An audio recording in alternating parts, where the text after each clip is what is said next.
banyak apa yang kita lakukan di situ. Adapun teks yang akan ditulis kali ini adalah hadis arba'in Nawawi ke-16. Jadi teksnya itu dari hadis, bukan ayat Quran tapi hadis arba'in. C. Tujuan kegiatan. Tujuan kegiatan dari kegiatan kompetisi kaligrafi Muharram Bait Khot adalah 1. Membangun dan menguatkan kualitas pelajar Bait Khot. Nah, jadi kembali ke tadi. Jadi tujuan kegiatan ini adalah untuk memperkuat tulisan kita. Ya, memperkuat itu dalam arti apa? Kita membuat huruf rik'ah atau huruf diwani, jali diwani dan lain itu, kita memperkuatkan kekuatan huruf di situ. Jadi semakin kita banyak ikut lomba, insya Allah huruf kita semakin kuat gitu. Jadi jangan lupa dibimbing sama guru. Jadi kita membuat karya itu harus dibimbing dengan guru atau mentasih. 2. Menciptakan lingkungan yang kompetitif dan positif. Ya, yang pasti ya, kita musabakoh ini di tempat antum masing-masing ketika menulis karya pasti lingkungannya sangat benar-benar mempunyai lingkungan yang ingin membuat karya gitu. Jadi lingkungannya benar-benar positif ya. Terus yang ketiga, membuat pelajar bangga akan tulisannya. Nah, nanti ketika antum sudah menyelesaikan karya lomba khususnya ya, karya lomba Bait Khot, antum akan bangga karena itu karya hasil tulisan antum yang terbaik. Nah, itu. Jadi antum kalau tidak ada musabakoh, antum nggak bakal bangga tulisan antum. Nah, jadi adanya musabakoh ini, ketika antum sudah menyelesaikan karya, insya Allah itu karya terbaik antum dan antum bangga. Karyanya bisa di upload di Instagram ya, karyanya bisa di rejeng di rumah sebagainya. Nah, semakin kita banyak ikut lomba, kita akan melihat karya-karya kita sebelumnya. Jadi kalau misalkan dulu kita ikut lomba tulisannya seperti itu, dan saat ini kita ikut lomba sekarang tulisannya lebih bagus, berarti kita berkembang gitu. Jadi kalau misalkan antum yang pernah ikut lomba MTQ dulu atau pernah ikut lomba dan melihat tulisan antum jelek, berarti saat ini antum berkembang. Seperti itu. D. Selanjutnya ya, D. Ketentuan umum lomba. Ini penting ini karena sudah mulai ke disiplin ya, kedisiplinan. Sebentar.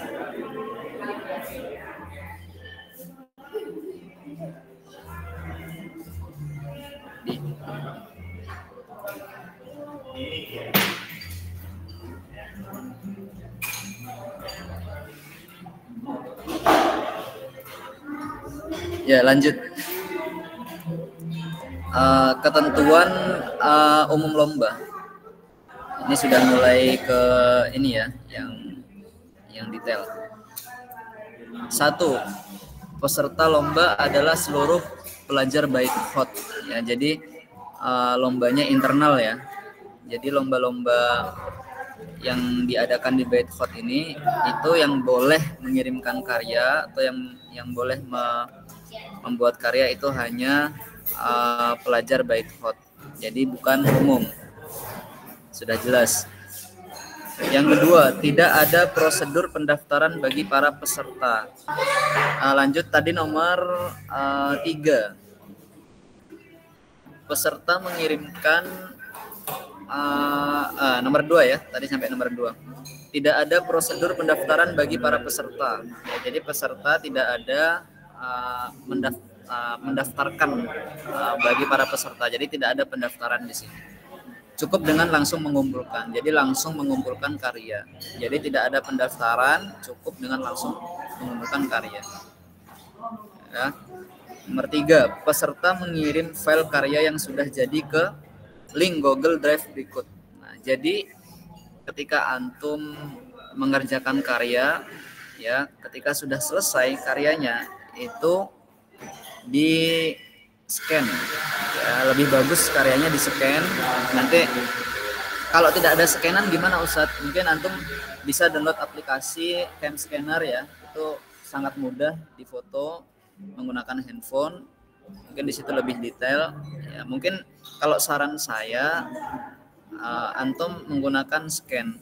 Ya, insya Allah kalau scan itu bisa detail tulisannya. Kalau cam scanner mungkin hanya detailnya hanya utuh, ya, nggak sampai huruf-huruf. Jadi ketika antum sudah menyelesaikan karya, jadi karyanya tidak dikirim fisik, hanya dikirim melalui Google, ya, Google Drive. Jadi dikumpulkan di Google Drive seperti itu. Nomor 4, peserta hanya dibolehkan mengirim satu karya saja. Jadi antum hanya mengirim satu karya saja. Ya, kalau 2 karya gimana? 3 karya gimana? Ya boleh antum buat 2 karya, tapi satunya dikirimkan untuk lomba, satunya dipejeng di rumah, tidak apa-apa. Gitu. Jadi 1 karya saja. Nomor 5, kategori jenis khot yang ditulis hanya khot rik'ah. Ya, jadi insya Allah antum sudah menyelesaikan khot rik'ah atau sedang belajar khot rik'ah, insya Allah bisalah mengubah teks naskhi diubah menjadi rik'ah. Jadi khot rik'ah di sini. Nomor 6, karya lomba hendaknya ditasih dulu kepada guru masing-masing. Nah, jadi lebih baik karya antum ditasihkan dulu. Jadi sebelum mengirimkan karyanya, antum mentasihkan dulu ke guru antum masing-masing. Mungkin yang gurunya Ustadz Jalal bisa ditasihkan ke Ustadz Jalal, yang gurunya Ustadz Diki bisa ditasihkan ke Ustadz Diki, begitu juga ke Ustadz Azmi, ya, atau ke Ustadz Maulana, seperti itu. Nomor 7, karya lomba merupakan hasil karya tulis sendiri dan belum pernah dilombakan. Nah, ini maksudnya gimana Ustadz? Jadi karya yang dilombakan ini hasil fikroh antum. Maksudnya hasil ide antum, ya. Bukan meniru ide-ide orang lain. Nah, maka di sini dilatih antum cara membuat tarkib, susunan huruf, cara membuat 1 bait atau 2 bait atau bulat sebagainya. Ini kan antum harus memikirkan di situ. Maka nanti ketika karya sudah jadi, ini hasil karya antum, bukan karya orang lain. Seperti itu. Lanjut, serta tidak diperkenankan menambahkan hiasan dan ornamen. Jadi tidak boleh dihias. Contoh, di setiap kertas, di samping kertas ditulis ornamen misalkan, atau ditulis bunga-bunga, ya, itu enggak diperkenankan. Jadi cukup tulisan saja yang bersih, penanya bagus, tintanya pekat, kertasnya bersih, itu insya Allah sudah layak buat dikirim, seperti itu. Nomor 8, karya merupakan hasil foto, ya, tadi sudah saya jelaskan, tapi di scan lebih baik. Nah, maksudnya di scan ini pakai alat scan khusus, ya. Mungkin antum yang di rumahnya ada scan atau ke fotokopi, ya, atau ke studio fotografi, insya Allah ada di situ scan khusus, ya. Insya Allah itu lebih baik, ya. Yang terpenting adalah tulisan terlihat jelas dan bagus kualitasnya. Jadi kalau misalkan antum hanya memfoto saja, antum sudah membuat karya bagus, ya, tartisnya bagus, tintanya bagus, tapi ketika di foto itu jelek, itu sama aja. Jadi ketika di juri ntar malah mengurangi kualitas huruf, ya, kualitas kedetailan huruf. Maka lebih baik di scan, ya, di scan. Pakai aplikasi scan HP nggak apa-apa, tapi lebih baik lagi pakai alat scan yang khusus. Seperti itu. Ketentuan khusus karya lomba. 1, jenis khot yang dilombakan adalah khot rik'ah, ya. 2, ukuran kertas bebas. Nah, jadi Tadi ya, kembali ke tadi, jenis khot itu yang dilombakan hanya satu macam khot saja, yaitu khot rik'ah. Ya, khot rik'ah ini karakternya nggak pakai harokatnya. Mungkin ya antum yang tahu khot rik'ah itu nggak pakai harokat.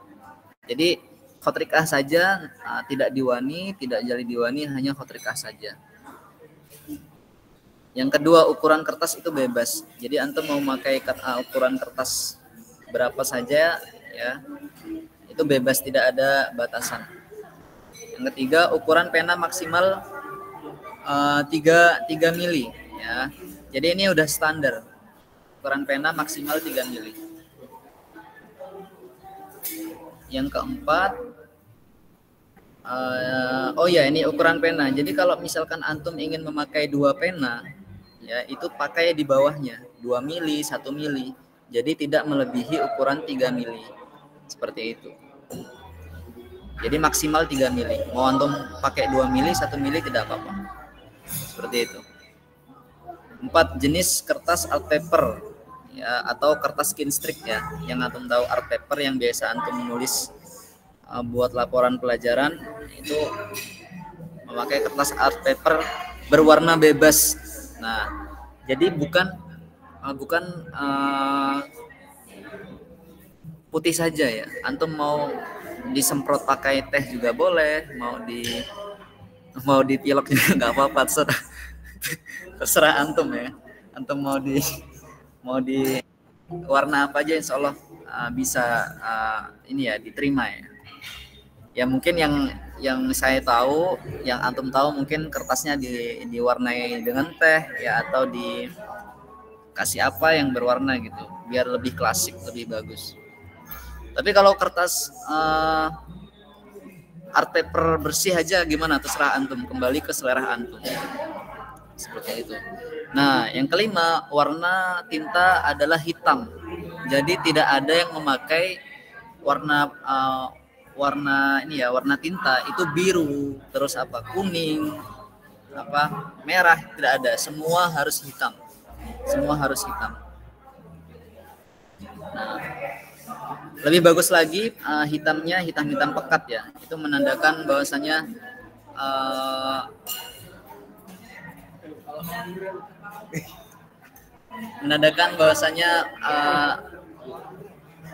karya antum itu haibah ya, wibawa. Kalau warna kan kurang ya istilahnya. Seperti itu. Lanjut ke teks lomba. Nah, ini teksnya ya. Insya Allah teksnya ini nggak terlalu panjang. Insya Allah sudah dimusyawarahkan teksnya. Ini teksnya lumayan pendek. Mungkin antum bisa menguatkan huruf ya. An Abi Hurairah radhiyallahu anhu qala anna rajulan qala lin Nabi sallallahu alaihi wasallam usini qala la taqdub raddat miraran qala la taqdub. Nah, ini ada pengulangan kata di sini. Nah, itulah diuji kekuatan huruf antum. Ya, contoh di sini ada an-nabi shalla usini. Itu ada ya di akhir. Itu mungkin antum bisa mentasihkan dulu ke guru antum gimana yang bagus. Ya, maka itu ya, pentingnya tasih itu seperti itu. Jadi rahasianya khot itu ada di tangan guru. Seperti itu. Nah, di sini ada pengulangan kata. Contoh seperti la takdob. Di sini ya di akhir juga ada tulisan la takdob. Nah, itu gimana antum menyusun tarkibnya. Makanya di sini lomba-lomba internasional pun itu teksnya itu biasanya ada pengulangan yang sangat banyak. Nah, di situ antum diuji untuk mirip ya atau sama semuanya itu. Itulah kekuatan khot itu di situ. Contoh kalau di teks lomba Irsika tahun lalu di khot diwani itu ada kalimat yang sama. Ihfadullahu yahfaduka, ihfad itu banyak banget. Nah, di situ diuji para kaligrafer untuk menguatkan huruf ya. Jadi kekuatan di situ diuji di situ. Seperti itu. Ya, ini teksnya nggak terlalu banyak, insya Allah antum bisa melihat rujukan khotrikah ya, yang antum pelajari seperti Ustadz Yusuf Danun, seperti Ustadz Muhammad Izzat, seperti itu. Tidak lepas dari bimbingan seorang guru. Dewan juri. Jurinya insya Allah di sini ada 6 orang juri ya. Yang pertama Al Ustadz Diki Hasanuddin, yang kedua Al Ustadz Azmi Izzuddin, yang ketiga Al Ustadz Ahmad Jalaluddin, yang keempat Ustadz Maulana Dhun Nurain, yang kelima Ustadz Farhan saya sendiri, yang keenam Ustadz Haris Mustafa. Nah ini yang harus diperhatikan untuk kalender lomba. Hari Kamis tanggal 27 Zulhijjah 1445 4 Juli 2024. Pengumuman diadakannya lomba. Oke. Ini ketika menyusun juklak kemarin. Jadi ini kalender lomba ini yang 4 Juli ini hasil musyawarah juklak kemarin. Seperti itu. Selasa tanggal 24 Muharram 1446 30 Juli itu deadline pengumpulan karya lomba. Nah, jadi 30 Juli nanti itu terakhir ya pengumpulan karya lomba. Jadi kalau ada yang datang 31 Juli, 32 Juli mungkin termasuk melanggar peraturan ya. Jadi antum lebih baik mengirimkan sebelum tanggal 30 Juli. Maka disiapkan karyanya dari sekarang. Seperti itu. Lalu hari Kamis tanggal 26 Muharram 1446 1 Agustus 2024 itu akan dilaksanakan penjurian karya lomba.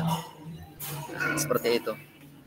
Sabtu tanggal 28 Muharram 1446 ya.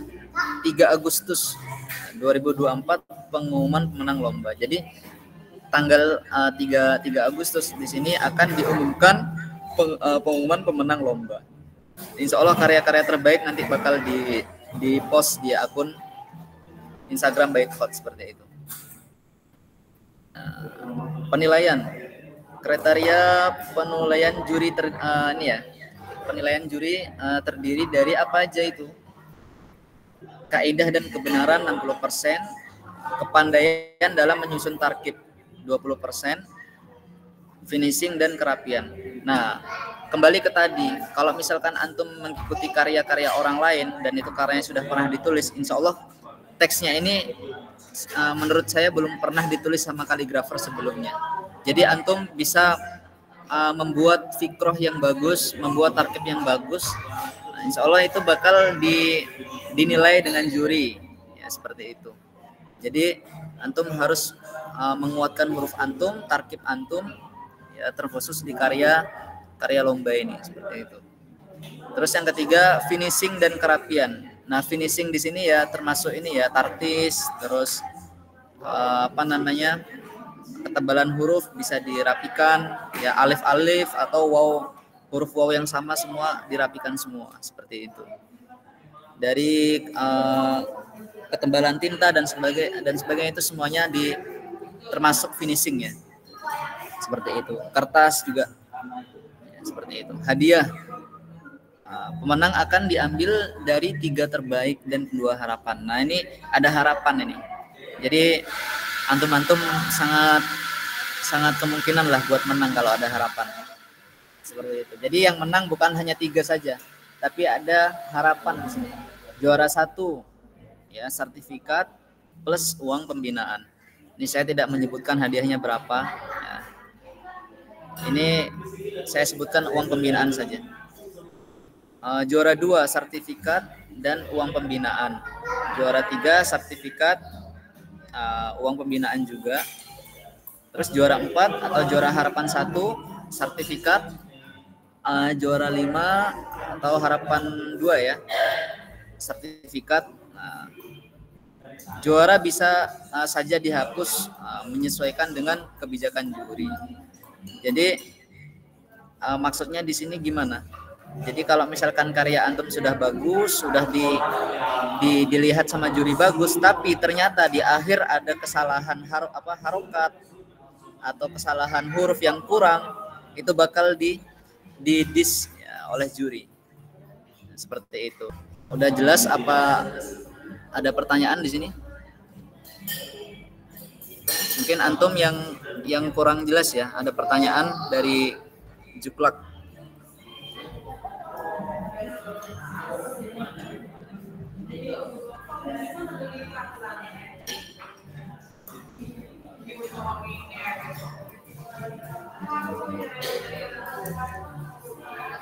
Gimana, ada yang kurang jelas?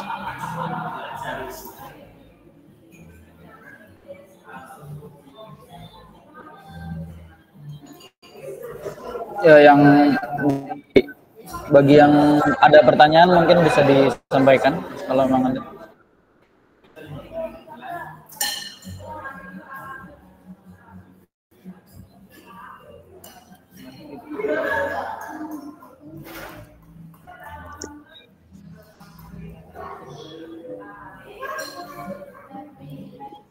Apa nih, Ya, Ustaz? mungkin itu ya. Ya, Kalau monggo, silakan. Ukuran penanya berarti terserah kita, Ustaz. Ukuran pena maksimal 3 mili saja. Oh. Ya, Ustaz. Jadi kalau antum kalau antum memakai ukuran 2 mili, 1 mili itu silahkan. Maksimal 3 mili. Seperti itu. Ya, Ustaz. Syukran, Ustaz. Ya.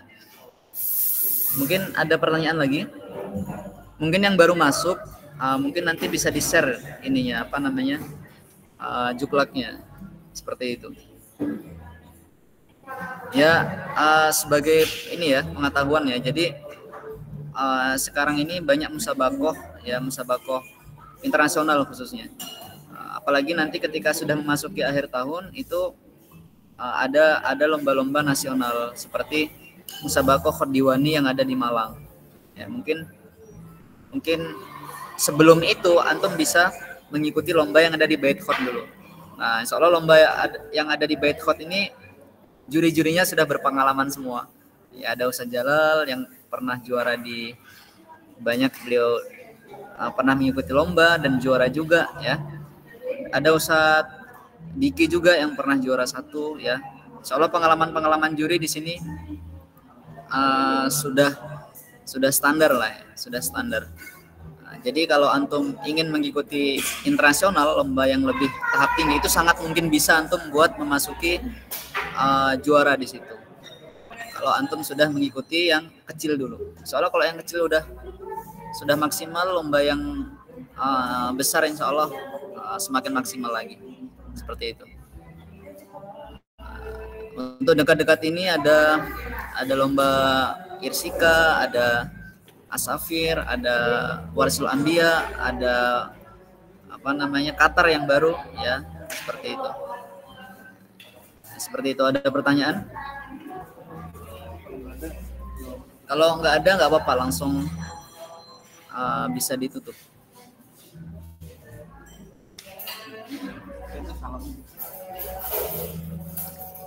Ya mungkin itu aja. Udah jelas semua ya. Baik, mungkin itu dari saya. Ditunggu karya-karya terbaik antum ya, khususnya khotrikah ya. Silakan karyanya dibuat semaksimal mungkin. Jangan lupa ditashih ke guru antum masing-masing. Syukron. Wassalamualaikum warahmatullahi wabarakatuh.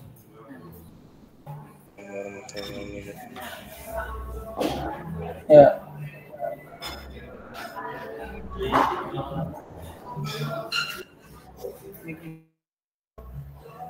Ya, terima kasih Ustaz Farhan atas penjelasannya.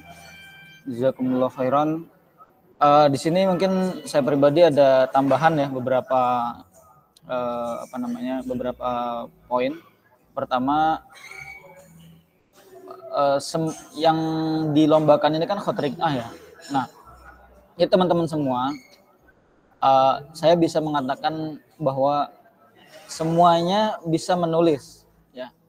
Mau dia baru belajar alif, mau baru belajar ba, mau baru belajar jim atau apa, yang huruf asasiyah itu ya. Atau yang masih buku 1 misalnya masih nulis baba yuhibbul aulad atau al-khattu fannun jamilun misalnya. Pokoknya semua saya kira yang ada di bait khatub bisa ikut lomba ini. Ya, artinya begini asatid ustazat semuanya ya. Nanti itu insya Allah kita akan merekap nilai dari setiap karya. Dan itu nanti akan kita share. Akan kita urut, pokoknya selama dia mengikuti lomba, dia akan dapat nilai. Nah, nanti kita akan tahu tuh, saya posisi berapa ya? Saya posisi ke 1 atau 2 atau 1 lebih 1 dari tengah gitu atau 1 dari belakang, 1 dari depan. Yang penting urutannya beda-beda. Nah, itu kita akan tahu posisi kita. Makanya kalau nggak ikut itu rugi sekali. Karena menurut kami poin lomba itu adalah kita posisi di mana sih dalam lomba itu. Nanti akan menggembirakan itu ketika akhir ya, ketika semuanya mengupload karyanya itu. Kan kita nulis teksnya sama kan, hadis yang tadi disebutkan itu. Kita akan tahu, saya nulis itu modelnya begini. Oh ternyata si A itu yang juara ternyata gitu tuh nulisnya. Nah, jadi kita tahu, oh ide orang itu ternyata bisa kayak gitu ya. Kok saya nggak kepikiran kayak gitu ya. Saya pernah itu, ya sering lah ya, nulis karya Diwani Jali, Nashi gitu. Ketika pengumuman lomba, itu kan tahu ya, yang juara si A, B, C, D, yang nggak juara tuh ini. Itu ada komparasi di situ, ada pembagian, ada pembandingan ya. Oh yang juara 1 tuh ternyata gitu tuh dia nulisnya. Kok bisa dia kreatif gitu ya, padahal teks yang kita tulis itu sama gitu. Nah di situ akhirnya kita jadi berkembang, jadi terpacu, oh iya ya. Oke, next Ana akan buat kayak gitu bahkan lebih bagus misalnya.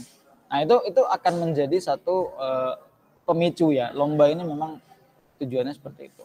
Nah jadi semua jangan ada yang berpikiran Ana masih buku 1, nggak usah ikut lah, nggak usah gitu. Toh juga kita di dalam Juknis tadi kita nggak mencantumkan Rik'ah merujuk ke buku Muhammad Izzat. Kita nggak mencantumkan itu ya. Jadi semua bisa menulis Rik'ah dengan teks yang sudah ditentukan. Gitu. Kita nggak condong ke hanya kurosa Muhammad Izzat ya. Semua bisa menulis dan bisa jadi pemenang. Gitu. Ya. Oke, next yang nomor 2 poinnya di teks itu tadi ada tanda bacanya ya. Kalau antum nanti lihat di Juknisnya, insya Allah Juknisnya abis ini kita share di grup. Itu ada tanda titik. Terus ada tanda kurung itu ya, yang Rawahu Bukhari-nya itu ada tanda kurung. Nah itu bagi teman-teman yang nanya, ini ditulis nggak nih misalnya? Tanda kurungnya, tanda titiknya, tanda komanya. Jawabannya adalah tidak perlu. Ya jadi teman-teman, nanti misalnya kan udah nulis sampai akhir tuh yang ada kalimat letak dot tadi itu ya. Faradada miroran, faradada gitu ya. Nah terakhir ada Rawahul Bukhari kan, itu ada tanda kurungnya. Itu nggak usah ditulis tanda kurungnya. Kasih space dikit nggak apa-apa, bisa tulis Rawahul Bukhari gitu. Atau pindah baris jadi baris terakhir Rawahul Bukhari. Tergantung antum layoutnya bagaimana. Kemudian yang titiknya itu juga nggak usah. Nggak usah dianggap sebagai tulisan Latin yang harus pakai titik, nggak usah. Atau tulisan Arab yang dari buku-buku ada titiknya, nggak usah. Ini kan kita, karena gini kalau itu ditulis nanti akan membuat susunan jadi agak rusak ya. Ada titik tuh mengganggu gitu. Ini nggak usah. Kemudian selanjutnya, ini panjang teks yang ada di Juknis itu atau yang ada di lomba ini itu sudah dipertimbangkan oleh Dewan Juri. Jadi di awal sempat kita pikir ya udah kasih yang panjang nih teksnya nih. Jadi kita mikir kan, waktu kita hanya sebulan kurang kan, hanya berapa? Tanggal 30 terakhir itu berarti dari sekarang 26 hari kan, 25 hari lah. Itu kita mikir juga, wah ini cuma 25 hari, nggak mungkin nih sampai beberapa baris, misalnya 10 baris, 8 baris gitu. Sehingga ya udah deh kita cari hadis yang ya hanya kalau tadi kita lihat aja cuma 2 atau 3 baris gitu kan. Insya Allah itu bisa lah antum buat satu susunan pertama, kedua, ketiga, dilihat lagi sebelum tidur, dilihat dulu. Ini kok kayaknya kurang ini ya. besok pagi ganti lagi lah. Jadi bisa terus di upgrade gitu ya, bisa ada waktu lah insya Allah. Jadi panjang teksnya sudah kita pertimbangkan, kemudian nanti ketika proses pengerjaan ini teman-teman bisa tetap mengirimkan pelajaran sebagaimana biasa ya. Ada yang mau ngirim pelajaran seperti biasa tetap nggak apa-apa, itu masih bisa berjalan, tapi jangan lupa lombanya juga jangan ditinggalkan gitu. Teks lombanya jangan ditinggalkan. Kemudian yang terakhir, tadi ada yang nanya Ustazah Fahdian ya terkait ukuran pena, itu kan maksimal 3 mili ya. Nah teman-teman bisa memvariasikan besar mata pena, misalnya baris pertama pakai 2 mili, baris ketiga pakai 3 mili gitu. Nah itu terserah. Ya, kita membebaskan formatnya bagaimana. Ya, atau mau pakai format besar kecil tuh kayak yang ada di buku Ustadz Muhammad Izzat. Jadi tikror ya, ditulis 2 kali itu juga nggak apa-apa. Memang lebih ekstra itu tenaganya kan. Nanti misalnya misalnya qala Rasulullah, nanti bawahnya qala Rasulullahnya kecil gitu 1 mili nggak apa-apa, itu juga bagus aja. Tapi dengan style atau gaya yang berbeda ya. Yang atasnya yang misalnya 2,5 mili dia bentuknya gimana, nanti yang kecilnya itu bentuknya dibedain. Kan setiap tulisan itu kan sambungannya di rikah itu kita tahu beda-beda ya. Bisa pakai format misalnya nun yang bagaimana gitu kan bisa juga. Jadi bisa ada variasi di situ. Intinya kita percaya insya Allah teman-teman di sini semuanya bisa membuat karya dengan maksimal dan ada semuanya punya potensi. Jadi nggak ada yang nggak punya potensi. Itu nanti kita tunggu selanjutnya. Kemudian ini Ustadz Diki sudah bersama kita. Ustadz Diki mungkin ada tambahan dari evaluasi pembelajaran atau terkait lomba. Silakan Ustadz kalau ada.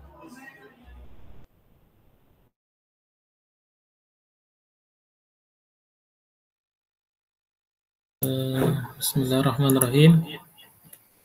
Izin menambahkan sedikit tentang evaluasi pembelajaran. Kemarin ada sedikit yang belajar dengan saya itu kan dia sudah hampir selesai di huruf asasiyah, dan untuk kesekian kalinya saya coba untuk diulangi lagi pelajarannya. Terus sebenarnya yang mau digarisbawahi di sini, ini ketika kita mendapatkan banyak koreksian dari guru kita, bukan berarti di situ kita nggak ada perkembangannya. Nah, tetapi di situ guru kita ingin memberikan lebih ilmu, ataupun misalnya kalau masih huruf asasiyah berarti ingin guru itu matang dulu di huruf asasiyah. Nah setelahnya baru akan nyambung ke huruf-huruf yang lainnya sebetulnya. Kayak seperti huruf hijaiyah yang lainnya kan seperti huruf ain, itu kan kalau dilihat asal hurufnya bentuknya diawali dengan huruf H di huruf asasiyah ya seperti itu. Jadinya nggak ada salahnya ketika kita mendapatkan banyak koreksi dari guru. Justru di situ tanda guru kita perhatian dengan kita karena ingin muridnya ataupun teman kita yang belajar dengan kita ini mendapatkan ilmu yang benar-benar seperti itu. Jadi bukan sekedar belajar online terus pas waktunya dikirimi pelajaran dikoreksi sudah begitu aja lepas, tapi nggak tahu apa yang harus diperhatikan, apa yang memang harus betul-betul dipelajari seperti itu. Makanya karena saya pribadi pernah ketika belajar dengan guru saya Ustadz Muhammad Nur, istilahnya kalau di Rikah itu dulu kan kami belajar karena kami waktu itu mengajarnya di Kediri dan guru kami Ustadz Muhammad Nur itu ada di Ponorogo. Istilahnya seminggu sekali saya pulang pergi naik motor untuk tasih pelajaran. Nah itu. Tapi ketika sudah selesai, saya sangat menikmati sekali ketika pelajaran Rikah itu karena ya memang mendapatkan yang sebelumnya apa saya nggak pernah dapatkan. Tapi ketika udah masuk ke Diwani, kayak itu tuh berjalan saja. Jadi koreksian ataupun coretan merah itu kayak jarang banget didapatkan ketika kami mengoreksikan tulisan atau pelajaran ke Ustadz Muhammad Nur itu. Jadi sebenarnya yaitu kami ingin sekali kita semua mengajak teman-teman yang ada di Bait Khot ini jangan sampai pesimis ketika mendapatkan koreksian yang banyak dari gurunya seperti itu, karena disitulah pelajaran yang sebenarnya teman-teman dan kami pribadi juga guru-guru juga mendapatkan pelajarannya. Insya Allah dengan adanya banyaknya koreksian jadi kan lebih tahu dibandingkan ketika cuman sekedar ditasihkan habis itu lolos dikasih pelajaran yang baru lagi seperti itu. Jadi kan amat sangat merugi ya istilahnya. Sebenarnya kita harusnya mendapatkan apa yang kita nggak tahu,